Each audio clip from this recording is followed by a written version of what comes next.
I want you to think back to the summer of 2020. This is the summer of 2020, and long before Election Day, long before January 6th, and think of who was in the White House at the time, who still had access to his Twitter account, and was using it to broadcast lies and conspiracies and theories about the election to come.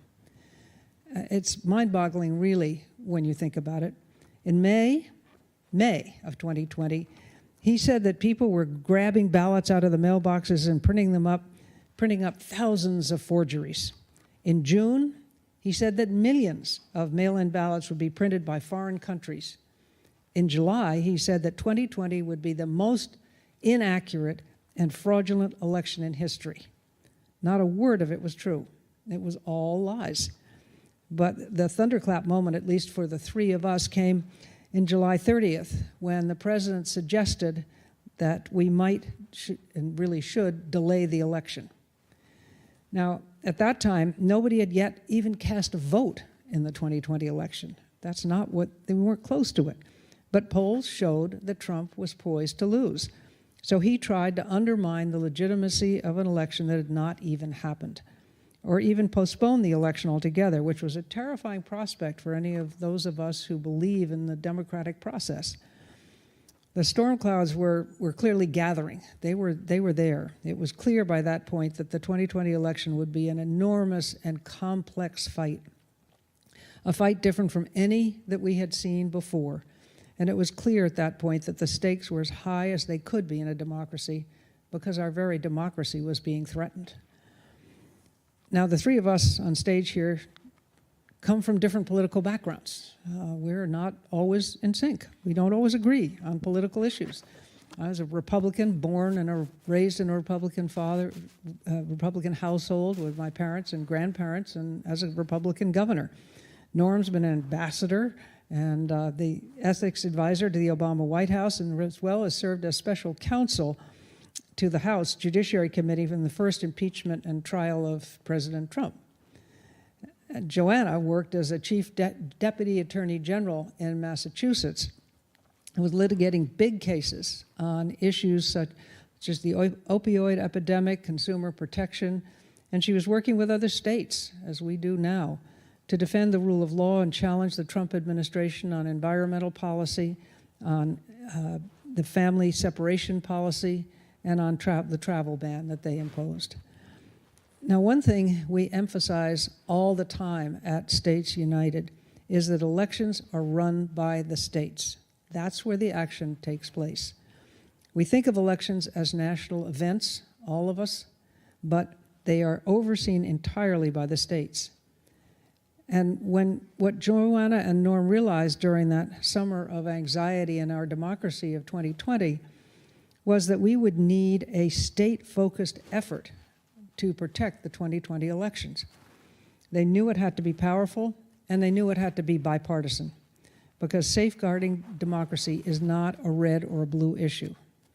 It's all of our issues in every state. It has nothing to do with political parties. Now, I knew the former president a little bit from my time as governor in New Jersey. Not always the most pleasant, but anyway, I knew him.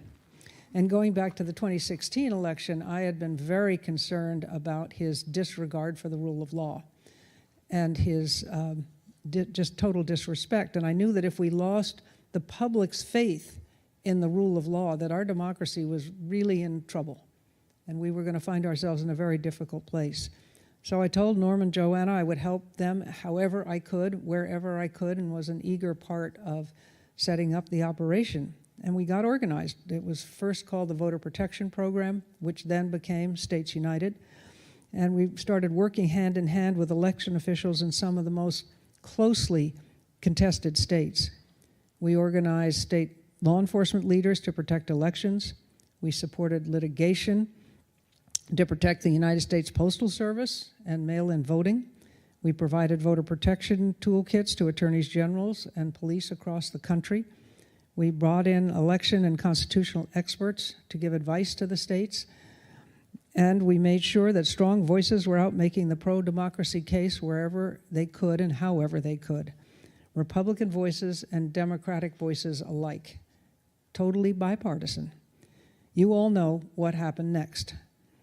Trump lost the election, no doubt about it. And then the former president and his allies set out to overturn the results. The three of us saw this firsthand and in real time as we worked with state officials throughout 2020. And if you watched any of the January 6th hearings over this summer, you know what happened after the election. Trump and his allies filed dozens and dozens of lawsuits. He mounted a pressure campaign on state officials and had a list of imposters to pose as electors. And he failed in all of them. None of them survived. None of those challenges made it through. And that's because state officials from both parties stood up and defended our democracy and the rule of law. We could give you dozens of examples. I'll remind you of just one, and if you were watching the hearings over the summer, you may remember it. Rusty Bowers, the Speaker of the House of Representatives in Arizona, a state where I now spend my winters, he talked about how his family endured harassments and threats because he did the right thing by certifying a legal election and the right outcomes. Rusty Bowers wrote this in his personal diary. He said, "I don't want to be a winner by cheating." We saw examples like this all over and over in 2020. Quiet heroes who put country over party and defended our democracies.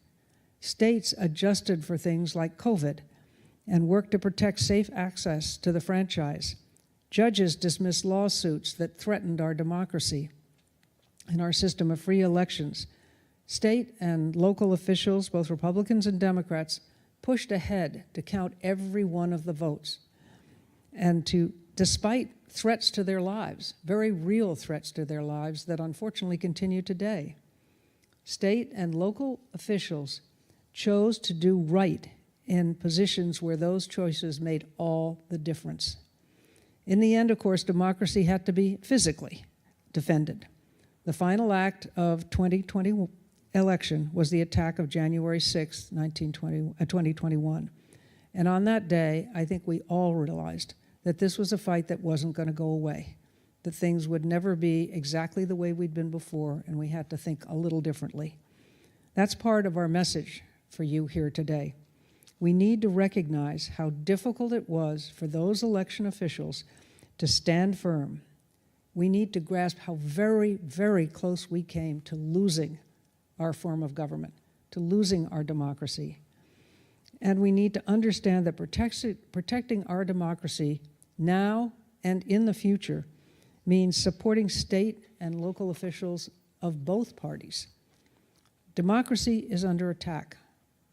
Democracy must be defended, and that defense must come from the states.